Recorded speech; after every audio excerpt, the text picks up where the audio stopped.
Hello dear students, मेरे प्यारे बच्चों। आई होप आपने लास्ट लेक्चर देख लिया होगा। हम एसेलरेशन के ऊपर बात कर रहे थे और अब इसके आगे का फर्दर एसेलरेशन चलेगा आज। तो इसमें और थोड़ा डिटेल में देखते हैं डिफरेंट डिफरेंट टाइप के क्वेश्चंस कैसे बन सकते हैं हम एसेलरेशन वेलोसिटी से रिलेटेड। तो आओ, इसके आगे हम देखते हैं। तो हमें ऐसा कुछ मिलता है कि क्या, देखो यहाँ पे क्या लिखा हुआ है, एसेलरेशन ऑफ द पार्टिकल, ठीक है, स्ट्रेट लाइन में मूव हो रहा है और जो डिस्प्लेसमेंट है वो इस तरीके से वेरी हो रहा है। देखो, ओके, मतलब इक्वेशन दे दिया है आपको। ओके, एक्सेलरेशन और डिस्प्लेसमेंट के बीच में इक्वेशन दे दिया है। बताओ, आगे पूछ रहा है velocity of the particle zero at, ये कंडीशन दे दिया है आपको। ओके, तो find the corresponding velocity displacement equation. Simple है, क्या करोगे? अब देखो आपके पास गिवन क्या है, पहले ये सोचो आप। तो आपके पास जो गिवन है वो है a इक्वल टू 2s+1, ठीक है, ये गिवन है आपके पास। तो अब इसमें क्या क्या करेंगे हम, बताओ।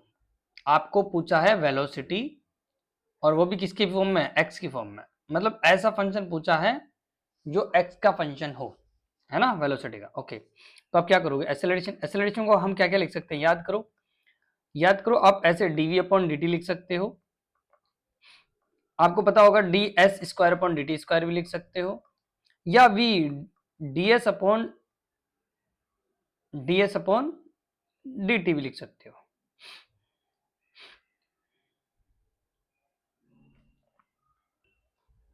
ठीक है,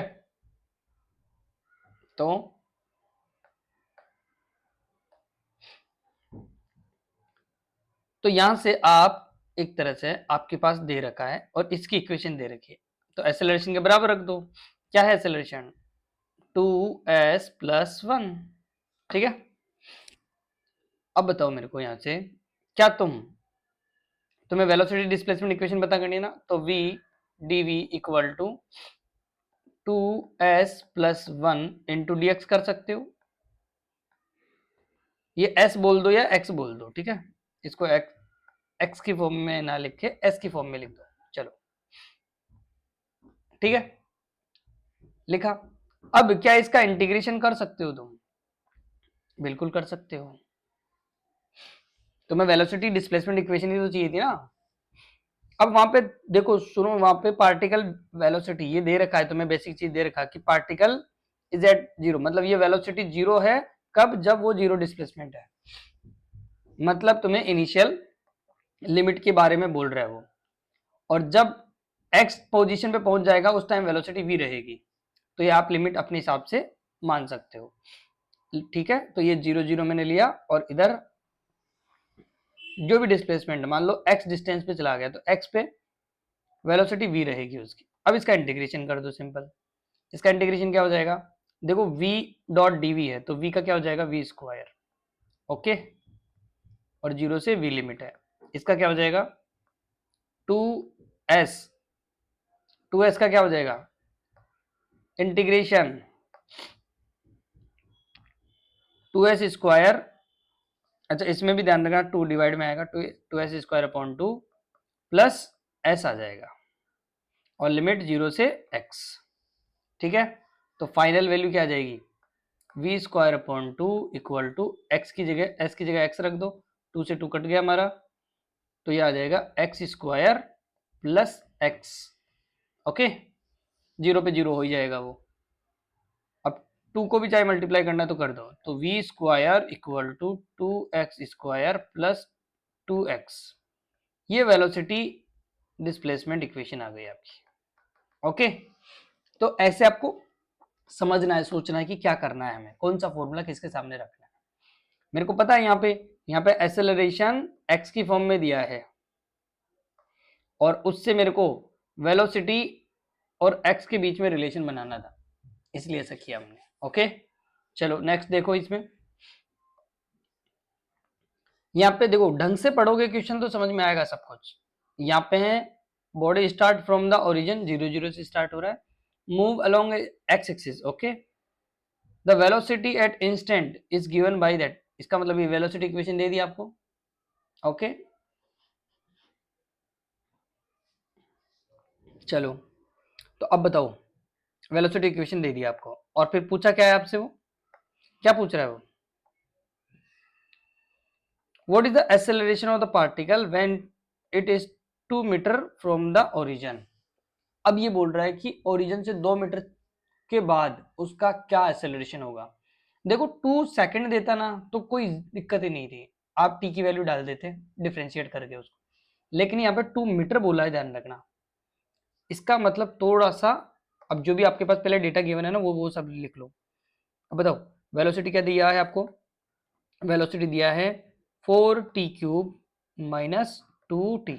ओके, इससे एक्सेलरेशन निकाल सकते हो भाई, बिल्कुल डिफरेंशिएट कर दो, dv/dt कर दो, तो कितना आ जाएगा 12t² माइनस 2। ओके, ये आपके पास एक्सेलरेशन आ गया है। एक्सेलरेशन कितना आया है 12t² माइनस 2। ओके, अब दूसरी बात, यहाँ पे बोला है कि एक्सेलरेशन बताओ कब, x इक्वल टू 2 मीटर पर, 2 इक्वल एक्स इक्वल सेकंड नहीं है, टाइम नहीं दे रखा, ध्यान रखना, कहीं टी की जगह 2 डाल दो आप, यहाँ पे तो टाइम का फंक्शन है और आपको ये पूछा है, अब कैसे निकालोगे।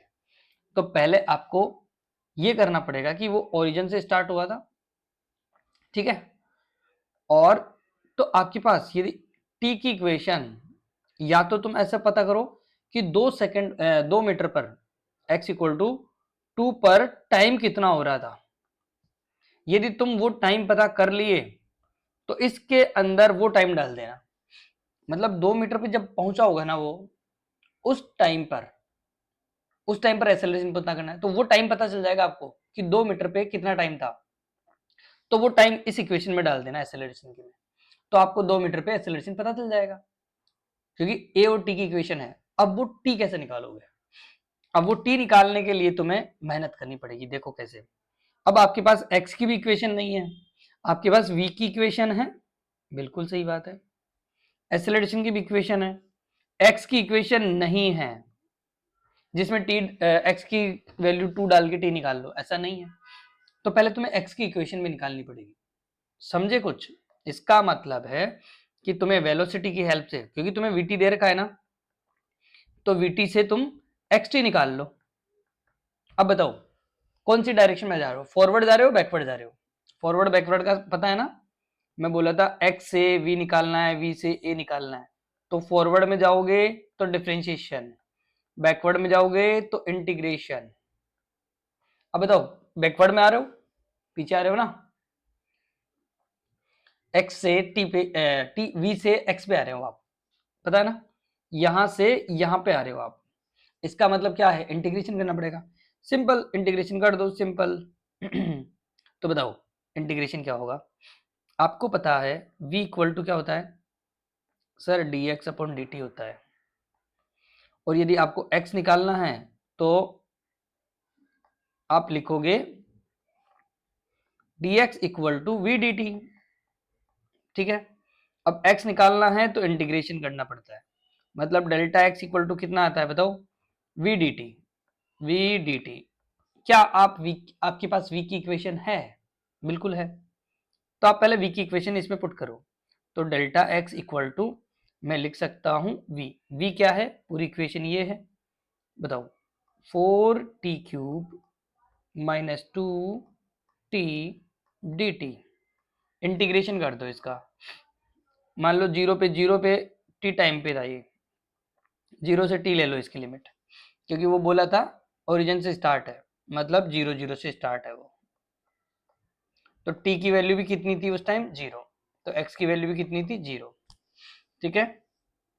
तो अब यहाँ पे डेल्टा x इक्वल टू लिखो, बताओ क्या हो जाएगा, यहाँ पे आएगा 4t⁴ इंटीग्रेशन कर रहे हैं, ध्यान रखना पावर बढ़ेगी, और 2t² 2, और लिमिट रख दो चाहे से 0 से t तक, ठीक है। अब डेल्टा एक्स इक्वल टू क्या आ गया बताओ, 4 से 4 कट, 2 से 2 कट, तो t⁴, मतलब लिमिट विमिट पुट करेंगे तो, और 0 पे 0 हो जाएगा, तो 4 t⁴ माइनस t², ओके। ये आ गया, x की इक्वेशन आ गई ना टी की फॉर्म में। अब तुम ये करो कि इसमें जो तुमने ये निकाला है x की इक्वेशन आ गई, ए टी की वे आ गई और ये आ गई। अब तुम्हें वो बोला था ना कि x इक्वल टू 2 पर, तो x इक्वल टू 2 पर आप पता कर लो कितना टाइम हुआ है। तो मैं डेल्टा x की जगह 2 डाल देता हूं। तो देखो डेल्टा x इक्वल टू 2 है और t की पावर 4 माइनस टी स्क्वायर, तो बताओ क्या आ जाएगा। टी स्क्वायर कॉमन ले लो यहाँ पे, तो टी स्क्वायर माइनस 1 ये आएगा। तो एक तो बना टी स्क्वायर इक्वल टू 2 और एक बना, या फिर है ना इसको क्वाड्रेटिक के अकॉर्डिंग सॉल्व कर लो, ठीक है। क्वाड्रेटिक के अकॉर्डिंग सॉल्व करोगे तो क्वाड्रेटिक के अकॉर्डिंग सॉल्व करो, इसको कोशिश करो। टी की पावर 4 माइनस टी स्क्वायर और माइनस 2 इक्वल टू 0। अब टी स्क्वायर को या तो जेड स्क्वायर बोल दो तुम, मान लो। तो तुम ऐसे कर लो कि टी स्क्वायर को है ना तुम जेड बोल दो, तो इक्वेशन ऐसे बन जाएगी क्या, Z square minus Z minus 2 equal to 0। तो जेड का यहाँ पे कोऑर्डिनेट ले सकते हो तुम, या फिर निकालोगे ना उससे एलजेब्रिक से भी, तो आपके पास कितना आ रहा होगा,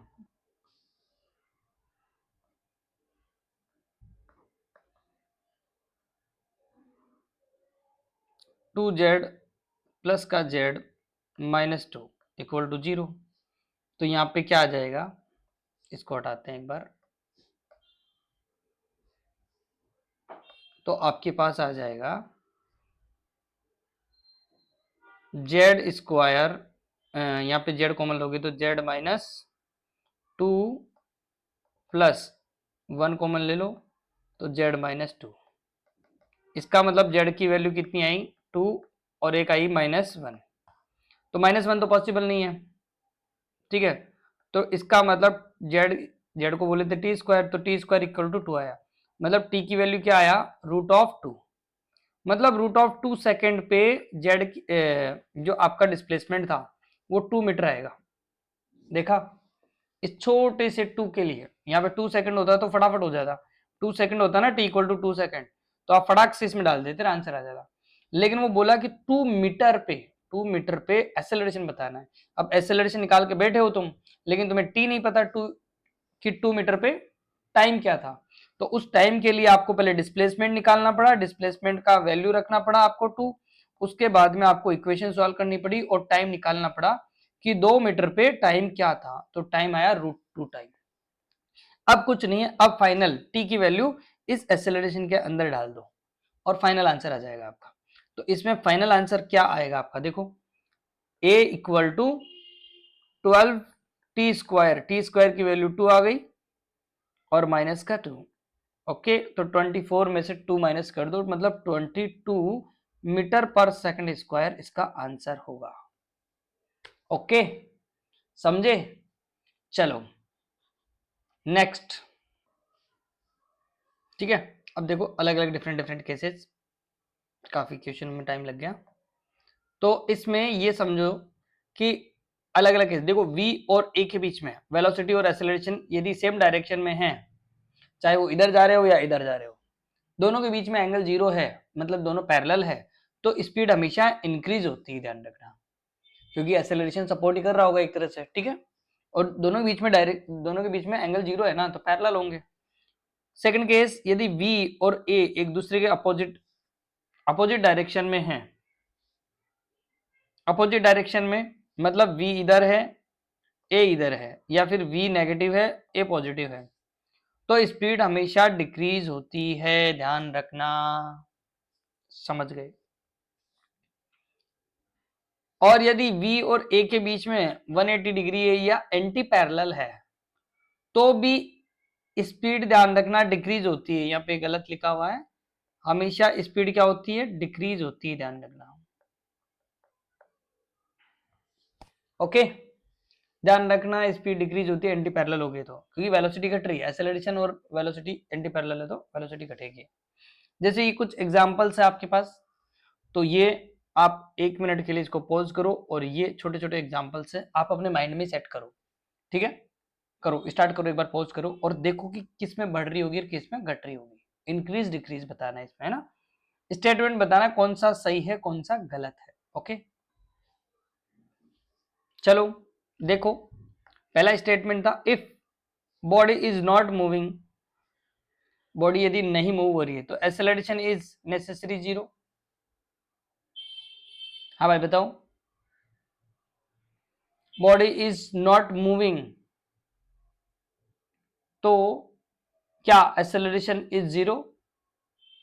क्या जरूरी है एक्सेलरेशन 0? अरे जरूरी थोड़ी है, वो तो रुका हुआ ही है, एक्सेलरेशन है ही 0, नेसेसरली नहीं है, ध्यान रखना।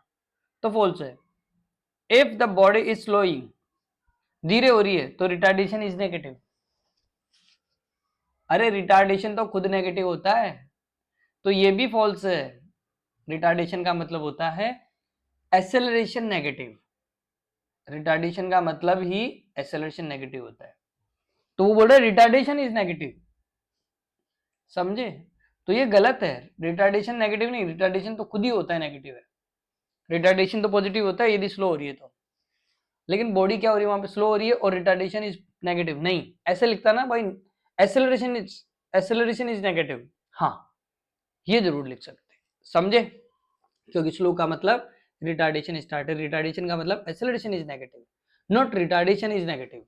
ओके, तो ये भी फॉल्स हुआ। If the body is slowing the distance is negative, नहीं डिस्टेंस नेगेटिव क्यों, डिस्टेंस तो हमेशा बढ़ती रहती है भाई। If the displacement, velocity and acceleration are known as, we can find the displacement at any given time in the future। हाँ, displacement, velocity, acceleration सब दे रखे हैं तो आप निकाल ही लोगे, उसमें क्या है, ठीक है। तो ओनली ये एक स्टेटमेंट ट्रू था, समझे। चलो अब आती है बात यहाँ पे एक्सेलरेशन का, ध्यान रखना एक्सेलरेशन का ब्लॉक समझो थोड़ा, कि एक्सेलरेशन कब तो हम इक्वेशन ग्राफ वगैरह वाली इक्वेशन कैसे करते हैं कैसे नहीं, वो सारी चीजें अब आने वाली है। एक्सेलरेशन देखो या तो कांस्टेंट रहेगा या वेरिएबल रहेगा, ठीक है। अब यदि कांस्टेंट रहा तो कांस्टेंट में दो ही टाइप के आएंगे, या तो स्ट्रेट लाइन में चलेगा वो या पैराबोलिक चलेगा, एक कांस्टेंट हुआ तो। ओके, तो या तो स्ट्रेट लाइन या फिर पैराबोला, ध्यान रखना।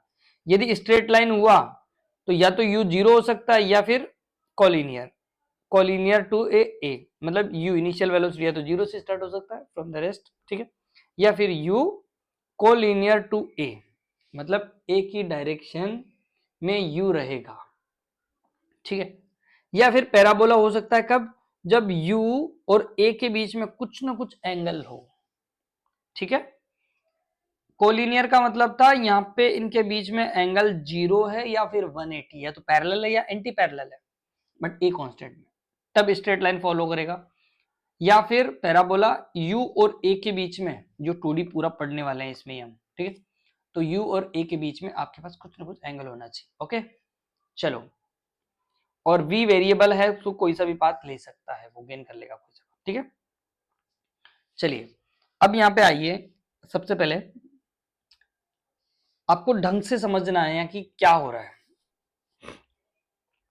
The path of the particle moving under the influence of a force fixed in magnitude and direction at angle 0 और 180 डिग्री, बताओ क्या होगा। सोचो एक बार, क्वेश्चन को ढंग से पढ़ो। Path of the particle moving under the influence of the force, एक फोर्स के अकॉर्डिंग वो इन्फ्लुएंस मतलब फिक्स लगा हुआ है, जिसका मैग्नीट्यूड एंड डायरेक्शन क्या होगा यदि वेलोसिटी एट एंगल थीटा और 1। अरे ज्यादा सोचना नहीं है भाई जी, अभी अभी तो बताया 0 और 180 पे, ये 0 और 180 पे, समझ गए। तो इसका मतलब आपका स्ट्रेट लाइन पाथ होगा, इतना ज्यादा दिमाग नहीं लगाना, ठीक है, यू और ए के बीच में। चलो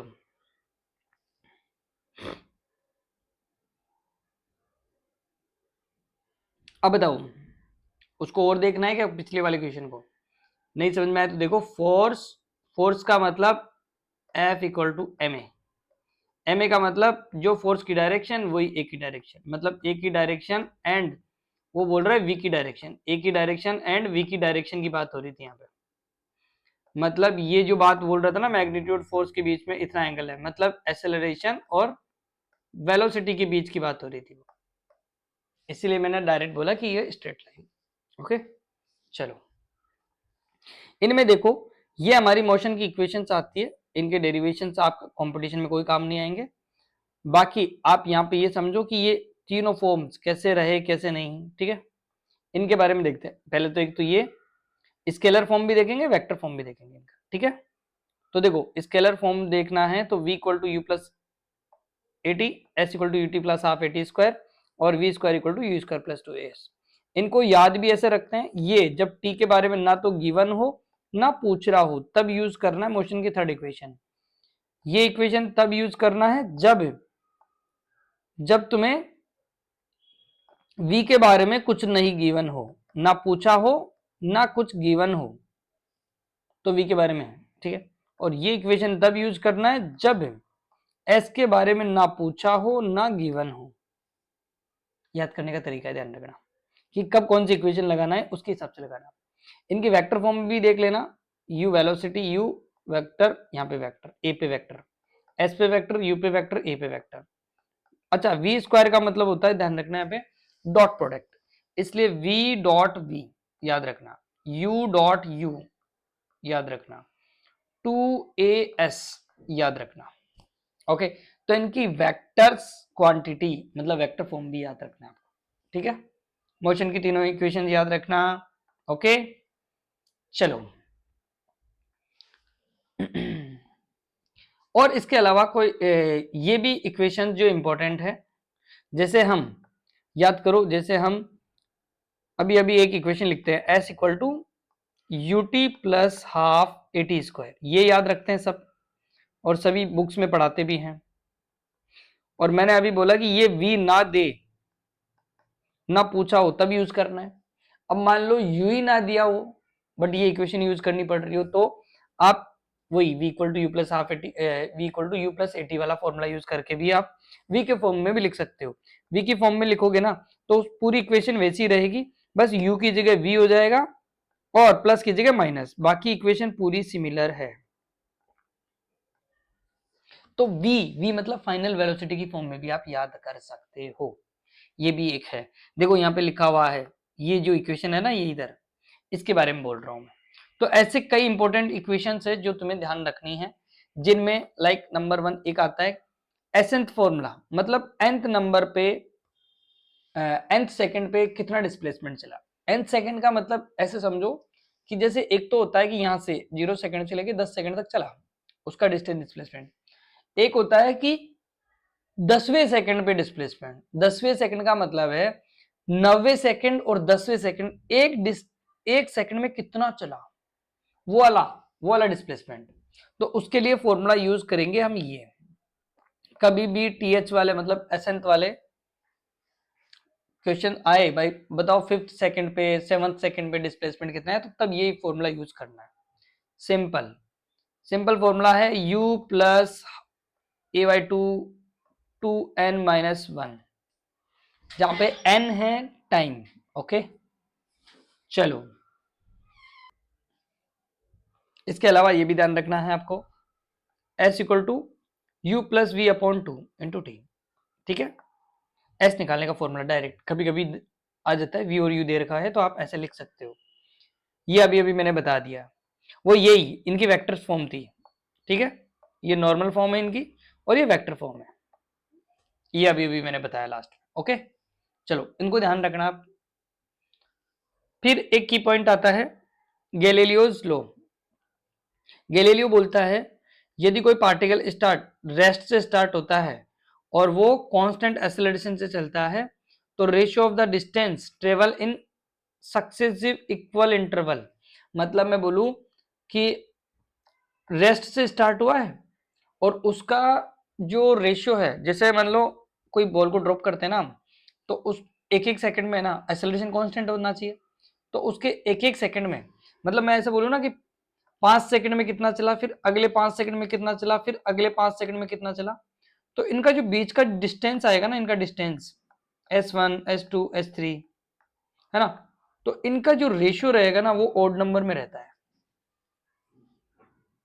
समझे? मान लो वो यहाँ से यहाँ पे चला, यहाँ पे यहाँ से चला, और यहाँ से यहाँ पे, और यहाँ से यहाँ पे। यहाँ पे 0 सेकंड से चला, यहाँ पे 5 सेकंड, यहाँ पे 10 सेकंड, और यहाँ पे 15 सेकंड। सब में टाइम पीरियड 5 सेकंड था, देखो ढंग से, है ना? सब में 5-5 का इंटरवल था। तो इक्वल इक्वल टाइम पीरियड में, टाइम पीरियड इक्वल इक्वल में मतलब एक एक सेकंड का भी हो सकता है, अलग अलग डिफरेंट डिफरेंट टाइम का भी हो सकता है। तो इनके जो S1, S2, S3 इनके जो रेशियो रहेंगे ना, वो हमेशा ओड नंबर रहेंगे, 1, 3, 5 ऐसे, ये याद रखना। लास्ट में लिखोगे 2n-1 तक, समझ गए? तो याद रखना, अच्छा सा इंपॉर्टेंट वो है। अब फटाफट फटाफट क्वेश्चन देख लो यहाँ पे। बाकी आपको मैं कुछ होमवर्क भी दूंगा, क्योंकि बड़े सिंपल है, इक्वेशन यूज करनी है, सिर्फ आपको दिमाग लगाना है कौन सी इक्वेशन यूज करनी है और क्वेश्चन में क्या गिवन है। ओके, चलो चलो फटाफट देखो। वेलोसिटी ऑफ द बॉडी दे रखा है आपको, यूनिफॉर्म एक्सेलरेशन। जब भी यूनिफॉर्म एक्सेलरेशन आ गया, इसका मतलब मोशन की इक्वेशन आप यूज कर सकते हो। अभी बताया था ना, जो भी 3-4 इक्वेशन, वो सारी इक्वेशन यूज कर सकते हो। एक्सेलरेशन कांस्टेंट है, वो बोलेगा यूनिफॉर्म एक्सेलरेशन या एक्सेलरेशन कांस्टेंट। ओके, ध्यान से सब ध्यान रखना। यूनिफॉर्म एक्सेलरेशन दे रखा आपको 2 मीटर पर सेकंड स्क्वायर, और जो स्पीड है वो इनिशियली ये है 10 मीटर पर second. The velocity after interval of 4 second, 4 second के बाद में क्या होगी वेलोसिटी? अरे तो सिंपल डेटा लिखो, फटाक से कर दो। यू दे रखा है, इनिशियल वेलोसिटी दे रखा है 10 मीटर पर सेकंड, फाइनल एक्सेलरेशन दे रखा है 2 मीटर पर सेकंड स्क्वायर, ठीक है? फाइनल वेलोसिटी आपको पता करना है, और ठीक है, और t इक्वल टू 4 सेकंड, ये भी आपको इस टाइम पे पता करना है। अब बताओ कौन सी इक्वेशन लगाओ, फटाक से पहले इक्वेशन लगा दो, v equal to you plus A T लगा लोगे, एक कांस्टेंट है, तो फाइनल वेलोसिटी निकाल लो फटाफट, u 10 plus 2 acceleration v t है आपका 4 सेकंड, तो कितना है बताओ? 18 मीटर पर सेकंड। ओके, फटाक से सेकंड क्वेश्चन करो। देखो वेलोसिटी दे रखा है पार्टिकल की 10 मीटर पर सेकंड, रिटार्डेशन, रिटार्डेशन मतलब नेगेटिव एक्सेलरेशन। ओके, एक ही वैल्यू क्या लाओगे? -2, u आपका है 10 मीटर पर second, distance move by the particle in 5th second, ठीक है? 5th सेकंड में distance move by the particle in 5th second, 5th second में कितना डिस्प्लेसमेंट होगा? SN वाला लगा लो, क्या था formula? u plus a by 2n-1। Okay, अब रखो इसमें u कितना है? 10, नेगेटिव एक्सेलरेशन है, रिटार्डेशन है 2/2, और 2n की वैल्यू है 5th सेकंड -1। बताओ कितना आंसर आएगा? 10 में से 2 से 2 कट गया, 10 - 1 9, तो आया 1। समझ गए? 1 आंसर आ गया इसका। चलो और बताओ, ये लास्ट एक और, ठीक है? एक्सेलरेशन, आपको एक्सेलरेशन बताना है यहाँ पे, नहीं यहाँ पे है car at rest acceleration uniform speed इतनी दे रखी है in 20 second. Okay, then it's distance of, distance बताना है, सिंपल है, 144 किलोमीटर पर सेकंड दे रखा है भाई। देखो इसका मतलब है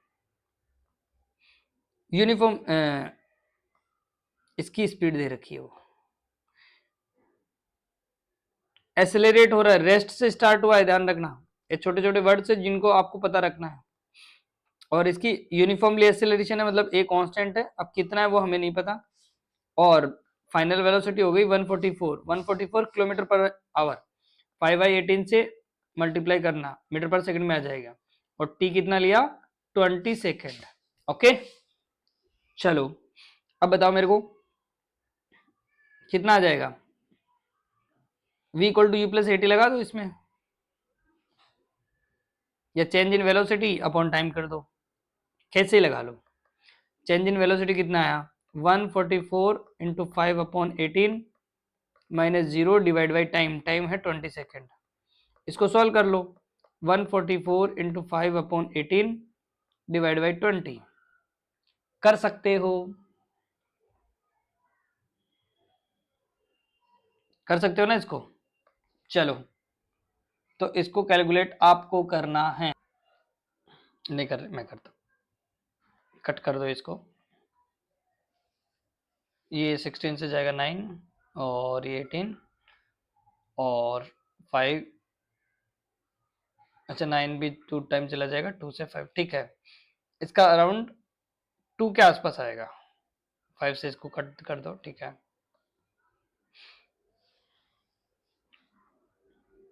ये 2 टाइम और 16, ठीक है ठीक है ठीक है ठीक है। चलो चलो चलो चलो, तो इसका 2 आ जाएगा अराउंड, ओके।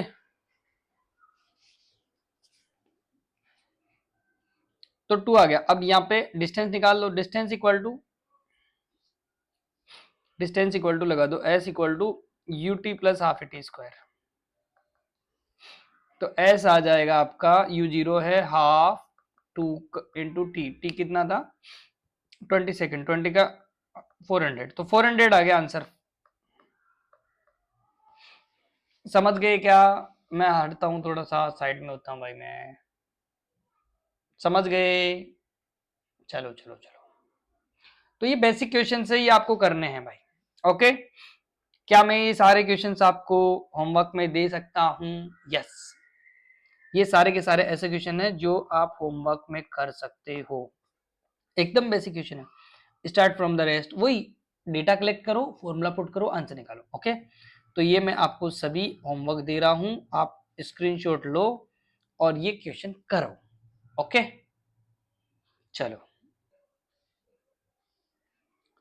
अब देखो इस टाइप का क्वेश्चंस जिसमें, हाँ ये क्वेश्चन थोड़े अजीब होते हैं, ध्यान रखना। ऐसे अजीब क्यों?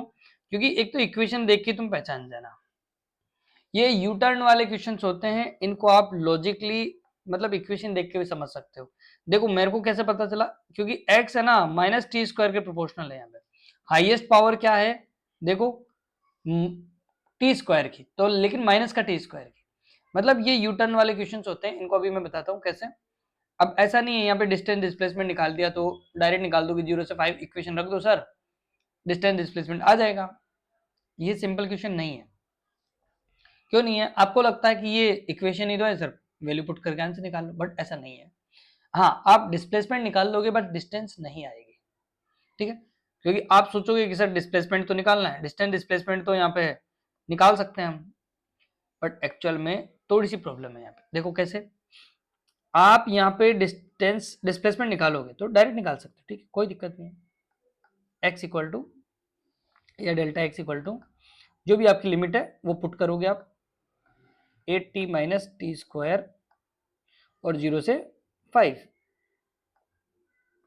और आपने इसका डिस्प्लेसमेंट निकाल लोगे आप, कितना आया 8 इंटू 5 माइनस 5 का स्क्वायर, तो यहाँ पे आ गया लगभग 40 और 25, तो आपका फाइनल आंसर 15 आ गया, ओके। बट ये क्या है, ये डिस्प्लेसमेंट है भाई। बात आती है डिस्टेंस की, तो डिस्टेंस के लिए क्या करोगे, ये तो डेल्टा एक्स निकाला आपने, डिस्टेंस के लिए क्या करोगे, बोला सर डिस्टेंस भी यही है, तो डिस्टेंस ये नहीं है, पहले बोल रहा हूं मैं आपको, ध्यान रखना डिस्टेंस ये नहीं है। तो डिस्टेंस कैसे निकालोगे? अब सुनो इधर, पहले तुम्हें पता करना पड़ेगा कि कहीं ये यू टर्न तो नहीं लिया, यू टर्न का मतलब इसकी वेलोसिटी पूरे पाथ के दौरान कहीं जीरो तो नहीं हुई है, तो वो टाइम निकालो पहले कि जीरो इसकी वेलोसिटी कहां पे हुई। वो यदि 0 से 5 के बीच में आता है वो टाइम कि जहां पे वेलोसिटी जीरो हुई है, तो इसने यू टर्न लिया है। और यदि वो टाइम 0 से 5 के बीच में, क्योंकि 0 से 5 के बीच में बात करना है ना तुम्हें, तो 0 to 5 के बीच में यदि वो वेलोसिटी नहीं मिली आपको, तो इसका मतलब है आपका जो डिस्प्लेसमेंट है वही आपका डिस्टेंस है, एकदम स्ट्रेट चला है। पता करते हैं, तो यहाँ पे x इक्वल टू आपको 8t माइनस टी स्क्वायर दे रखा है, इसका डिस्प्लेसमेंट लो, मतलब dx अपॉन dt करो, डिफ्रेंशिएट करो इसका, तो 8 आएगा माइनस 2t आएगा, ओके। और इसको बोलेंगे वेलोसिटी, मतलब ये वेलोसिटी की इक्वेशन आ गई आपकी, तो वेलोसिटी की इक्वेशन आई 8 माइनस 2t।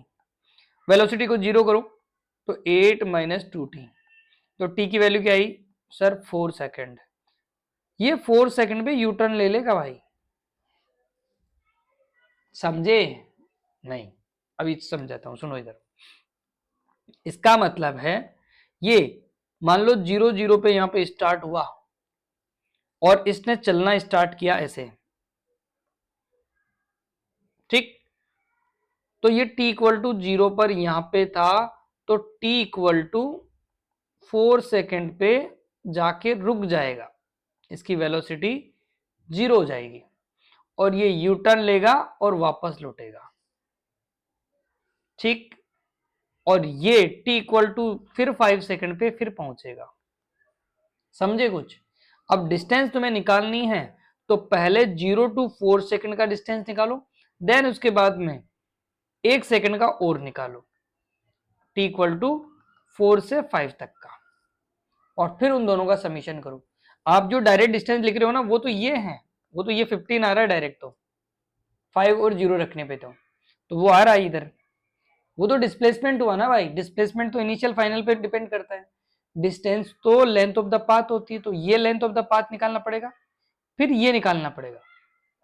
तो इसका मतलब है कि ये जो डिस्टेंस चला है ना, वो 0 to 4 सेकंड चला है, तो 0 to 4 निकालो, फिर 4 to 5 निकालो, या फिर 1 सेकंड का निकाल लो भाई। 4 से 5 चला, 1 सेकंड का निकाल लो, या तो डायरेक्ट, या फिर 4 से 5 की वैल्यू रख दो, ठीक है। तो आओ कैसे करोगे इसको, तो ध्यान रखना डेल्टा एक्स लिखना है आपको, तो आपको लिमिट रखनी पड़ेगी, जो भी आपका फंक्शन है 8t माइनस टी स्क्वायर में, एक तो रखना पड़ेगा 0 से 4 प्लस मोड लगा लेना, डिस्टेंस निकाल रहे हैं हम, और एक लिखना पड़ेगा 8t minus T square 4 to 5। समझ गए क्या? समझ गए ना? और इनका मोड रख के इनकी वैल्यू लिख लेना, नेगेटिव में आए तो भी आप ऐड करना है आपको, ठीक है। चलो करो, स्टार्ट हो जाओ। तो आप यहाँ पे रखोगे तो डेल्टा एक्स आ जाएगा, इसका तो देखो 0 से रख देता हूँ मैं एक बार, मैं अपनी इधर लेता हूँ शक्ल, और यहाँ पे कैलकुलेशन करते हैं। 8 इंटू 4 माइनस 4 का स्क्वायर, और फिर प्लस 8 इंटू 5 माइनस,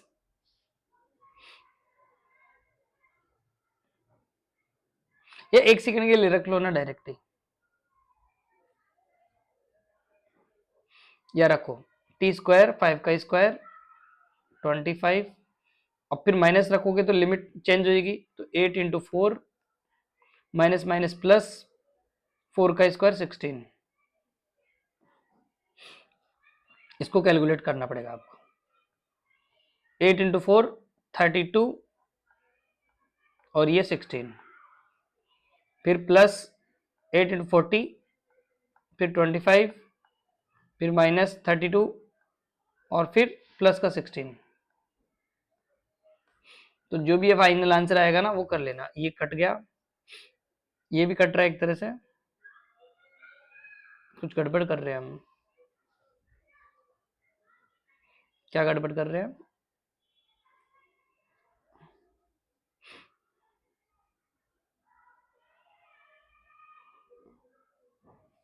देखो क्या गड़बड़ कर रहे हैं। तो हम गड़बड़ ये कर रहे हैं कि इसको इसके साथ नहीं कट करना हमें, इसको इसके साथ, मतलब आप जब भी अलग अलग करोगे ना 32, मतलब इस 32 को इस 32 के साथ मत कट करो। ध्यान रखना इसकी कैलकुलेशन अलग करनी है आपको, और इसकी कैलकुलेशन अलग करनी है, और मोड रखना है, ध्यान रखना डिस्टेंस निकाल रहे हैं हम, तो मोड में बात करेंगे हम, ओके। अब बताओ, यहाँ पे बचा 16, और यहाँ पे बचेगा 40, और 16 56, और ये 57, तो माइनस का 1 बचेगा, लेकिन आपको रखना किस में है, प्लस में, ध्यान रखना, ठीक है। तो यहाँ पे 16 और 1 17 हो जाएगा, ओ ही माइनस करते तो 15 आ जाता, तो आप ओपन कर दिए ना और मोड नहीं रखे तो ध्यान रखना डिस्प्लेसमेंट आ जाएगा आपका। और यदि आपने मोड और सब नहीं रखा, ध्यान नहीं रखा, तो आपको 15 आंसर आएगा। छोटा सा डिफरेंस है लेकिन बहुत काम का डिफरेंस। ओके चलो, आज छोटा सा लेक्चर था बट बड़ा काम का लेक्चर था। अब आगे के सारे क्वेश्चंस आपको कर लेने हैं। अब मैं इंटीग्रेशन ग्राफ वगैरह से रिलेटेड और motion under the gravity start करेंगे। ओके चलो।